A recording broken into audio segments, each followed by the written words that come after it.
بسم اللہ الرحمن الرحیم۔ مفسر قرآن حضرت عبداللہ بن عباس رضی اللہ تعالی عنہ نے فرمایا کہ حضرت آدم علیہ السلام کی تخلیق سے تقریباً 2000 سال پہلے اللہ تعالیٰ نے زمین پر جنوں کو آباد کیا۔ جب جنات زمین میں فساد پھیلانے لگے اور آپس میں قتل و غارت کرنے لگے تو اللہ تعالیٰ نے ابلیس کو فرشتوں کی معیت میں بھیجا کہ جنات کو سمندروں اور جزیروں کی طرف بھگا دو۔ ابلیس نے فرشتوں کو ساتھ لے کر جنات کو سمندروں اور جزیروں کی طرف بھگا دیا۔ ابلیس خود بھی جنات کی نسل میں تھا، لیکن کثرت عبادت کی وجہ سے اللہ تعالیٰ نے اسے فرشتوں کا سردار بنا دیا۔ فرشتوں کا سردار بننے کی وجہ سے ابلیس میں غرور اور تکبر پیدا ہو گیا۔ اس نے یہ سمجھا کہ مجھے آسمانوں زمین میں اتنا بڑا مقام اس لیے ملا ہے کہ میں اللہ تعالیٰ کے نزدیک تمام مخلوقات سے افضل ہوں۔ اللہ تعالیٰ کو اس کا غرور اور تکبر پسند نہیں آیا۔ اس وقت اللہ تعالیٰ نے فرشتوں کے سامنے ایک ایسی مخلوق کو پیدا کرنے کا اظہار فرمایا جو زمین میں اللہ تعالیٰ کی نیابت قائم مقامی کرے۔ فرمان الہی ہے، اے پیغمبر وہ وقت یاد کیجئے جب آپ کے رب نے فرشتوں سے کہا میں زمین پر اپنا خلیفہ بنانے والا ہوں۔ فرشتے زمین میں جنات کا فساد اور خون ریزی دیکھ چکے تھے۔ انہوں نے فرشتوں نے حکمت معلوم کرنے کے لیے کہا، اے اللہ، کیا آپ زمین میں ایسی مخلوق کو اپنا نائب بنانا چاہتے ہیں جو زمین میں فساد پھیلائے اور خون ریزی کرے، جبکہ ہم آپ کی حمد کے ساتھ تسبیح اور پاکیزگی بیان کرتے ہیں۔ اللہ تعالیٰ نے فرمایا، جو حکمت میں جانتا ہوں وہ تم نہیں جانتے۔ پھر اللہ عز و جل نے اپنی چاہت کو عملی جامہ پہناتے ہوئے حضرت آدم علیہ السلام کا پتلا اپنے ہاتھوں سے تیار کیا۔ فرمان الہی ہے، اللہ نے فرمایا، اے ابلیس، جسے آدم کو میں نے اپنے ہاتھوں سے پیدا کیا ہے اسے سجدہ کرنے سے تجھے کس چیز نے روکا؟ حدیث اکرم صلی اللہ علیہ وآلہ وسلم ہے، قیامت کے دن اہل ایمان جمع ہو کر آدم علیہ السلام کے پاس آئیں گے اور عرض کریں گے، آپ تمام انسانوں کے باپ ہیں۔ اللہ تعالیٰ نے آپ کو اپنے ہاتھ سے پیدا فرمایا، فرشتوں نے آپ کو سجدہ کیا اور آپ کو چیزوں کے نام سکھائے۔ آپ اپنے رب کے سامنے ہماری سفارش کیجیے تاکہ ہمیں اس مصیبت سے نجات مل جائے۔ آپ علیہ السلام فرمائیں گے، آج اللہ تعالیٰ بہت غصے میں ہے، آج سے پہلے کبھی اتنے غصے میں نہیں آئے تھے اور نہ ہی بعد میں آئیں گے۔ اللہ نے مجھے درخت کے پاس جانے سے منع کیا تھا، لیکن مجھ سے غلطی ہو گئی، لہٰذا آپ کسی اور کے پاس چلے جاؤ۔ سب سے افضل دن جمعہ کا ہے۔ اسی دن حضرت آدم علیہ السلام کو پیدا کیا گیا، اسی دن انہیں جنت میں داخل کیا گیا، اسی دن جنت سے نکالا گیا اور اسی دن قیامت قائم ہوگی۔ اللہ سبحانہ تعالیٰ نے حضرت آدم علیہ السلام کی شکل و صورت بنانے کے بعد جب تک چاہا انہیں ڈھانچہ کی صورت میں پڑا رہنے دیا۔ ابلیس آدم کے پاس جا کر چکر لگاتا رہتا تھا۔ جب اس نے دیکھا کہ یہ جسم اندر سے کھوکھلا ہے تو اس نے اندازہ کر لیا کہ یہ ایسی مخلوق ہے جو اپنے نفس پر قابو نہیں رکھ سکے گی۔ اللہ سبحانہ تعالیٰ نے حضرت آدم علیہ السلام کو پوری زمین سے جمع کی گئی مٹھی بھر خاک سے پیدا فرمایا۔ اسی وجہ سے آدم علیہ السلام کی اولاد بھی مختلف رنگوں کے مٹی کے مطابق پیدا ہوتی ہے، ان میں سفید، سرخ، سیاہ اور درمیانی رنگوں کے بھی ہیں۔ اسی طرح نیک اور بد، نرم اور خو اور سخت طبیعت اور درمیانی طبیعت والے ہیں۔ اللہ تعالیٰ نے حضرت آدم علیہ السلام کو جمعے کے دن اپنے ہاتھ سے انسانی صورت میں پیدا فرمایا تاکہ ابلیس اپنی بڑائی کا دعویٰ نہ کر سکے۔ اس کے بعد کچھ مدت تک مٹی کے بنے ہوئے ایک جسم کی صورت میں پڑا رہنے دیا۔ فرشتے اور ابلیس اسے دیکھ کر خوف زدہ ہوتے۔ ابلیس گزرتے ہوئے اسے ٹھوکر مارتا، جس کی وجہ سے ایسی آواز پیدا ہوتی جس طرح مٹی کے بنے ہوئے برتن سے کسی چیز کے ٹکرانے کے بعد پیدا ہوتی ہے۔ اسی لیے وہ کہتا تھا، فرمان الہی ہے، اللہ نے انسان کو ٹھیکری جیسی بجنے والی مٹی سے پیدا کیا۔ ابلیس ایک مرتبہ موقع پا کر حضرت آدم علیہ السلام کے منہ کی طرف سے بدن میں داخل ہوا، دوسری طرف سے نکل گیا اور فرشتوں سے کہنے لگا، اس سے مت ڈرو، یہ آدم اندر سے بالکل کھوکھلا ہے، اگر مجھے اس پر قابو پانے کا موقع ملا تو میں اسے ضرور گمراہ کروں گا۔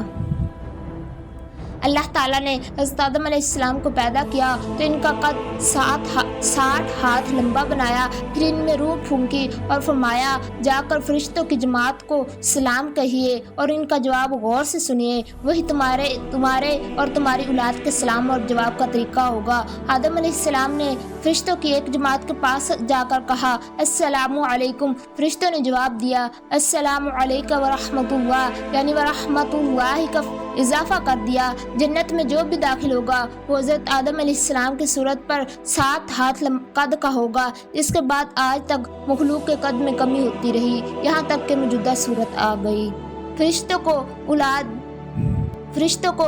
آدم کی خون ریزی کا علم کیسے ہوا؟ فرشتے زمین پر جنات کے آپس کے لڑائی جھگڑے اور خون ریزی کو دیکھ چکے تھے۔ اس کو سامنے رکھتے ہوئے انہوں نے آدم علیہ السلام کے بارے میں بھی یہ خدشہ ظاہر کیا کہ یہ بھی آپس میں خون ریزی کا ارتکاب کر سکتے ہیں۔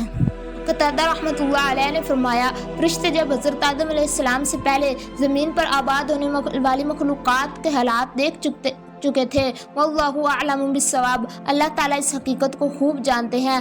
خلیفہ بننے کی مصلیت، جب اللہ تعالیٰ نے فرشتوں کو ایک نئی مخلوق پیدا کرنے کی خبر دی تو انہوں نے اس نئی مخلوق کو پیدا کرنے کی مصلحت معلوم کی تو اللہ سبحانہ تعالیٰ نے فرمایا، بلا شبہ میں وہ باتیں جانتا ہوں جن کا تمہیں علم نہیں، یعنی میں اس نئی مخلوق میں نبی، رسول، عابد، صدیق، شہید، زاہد، ولی، باعمل، علماء اور صالحہ پیدا کروں گا۔ رسول اللہ صلی اللہ علیہ وآلہ وسلم نے فرمایا، جب فرشتے بندوں کے اعمال لے کر آسمان پر چڑھتے ہیں تو اللہ تعالیٰ جاننے کے باوجود ان سے پوچھتے ہیں کہ تم نے میرے بندوں کو کس حال میں چھوڑا؟ فرشتے جواب دیتے ہیں کہ جب ہم گئے تھے وہ نماز میں مصروف تھے اور جب واپس آئے تب بھی وہ نماز میں مصروف تھے۔ یعنی فرشتوں کو جس مصلحت و حکمت کی جستجو تھی وہ انہیں انسان کی عبادت میں مصروف ہونے کی صورت میں دکھائی جاتی ہے۔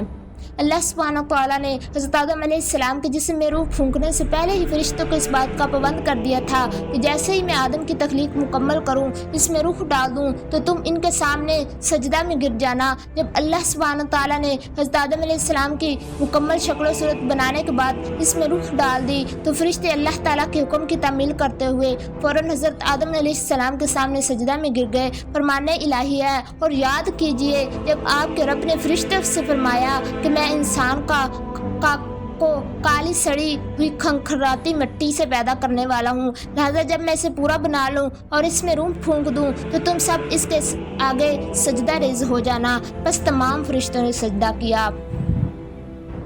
رسول اللہ صلی اللہ علیہ وآلہ وسلم نے فرمایا، جب حضرت آدم علیہ السلام میں روح ڈال دی گئی تو انہیں چھینک آئی، جس پر انہوں نے کہا، الحمدللہ رب العالمین، تمام تعریفیں اللہ کے لیے جو تمام جہانوں کا رب ہے۔ کہا اللہ تعالیٰ نے جواب میں یرحمک اللہ کہا، یعنی اللہ آپ پر رحم کرے۔ فرمایا، حضرت آدم علیہ السلام کی عزت و تکریم کرتے ہوئے اللہ رب العزت نے انہیں اپنے مبارک ہاتھوں سے تخلیق فرمایا، فرشتوں سے سجدہ کروا کر آپ کی خوب عزت افزائی فرمائی۔ فرمان الہی ہے، جب ہم نے فرشتوں سے کہا کہ آدم کو سجدہ کرو تو ابلیس کے علاوہ سب فرشتوں نے سجدہ کیا۔ اس ابلیس نے سجدہ کرنے سے انکار کر دیا اور تکبر کیا۔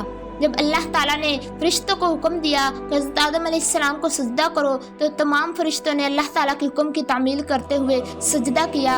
ابلیس چونکہ کثرت عبادت کی وجہ سے فرشتوں کے ساتھ رہتا تھا، لہذا اسے بھی فرشتوں کے ساتھ حضرت آدم علیہ السلام کو سجدہ کرنے کا حکم دیا گیا، مگر ابلیس حضرت آدم علیہ السلام کی عزت و فضیلت دیکھ کر حسد کرنے لگا اور تکبر کرتے ہوئے انہیں سجدہ کرنے سے انکار کر دیا۔ اللہ رب العزت نے اس سے سجدہ نہ کرنے کی وجہ پوچھی تو اس نے جواب دیا، میں آدم سے بہتر ہوں۔ فرمان الہی ہے، اللہ تعالیٰ نے فرمایا، اے ابلیس، تجھے سجدہ کرنے سے کس چیز نے روکا جبکہ میں نے تجھے حکم دیا تھا؟ اس ابلیس نے کہا، میں اس آدم سے بہتر ہوں، آپ نے مجھے آگ سے پیدا کیا ہے اور اس کو مٹی سے پیدا کیا ہے۔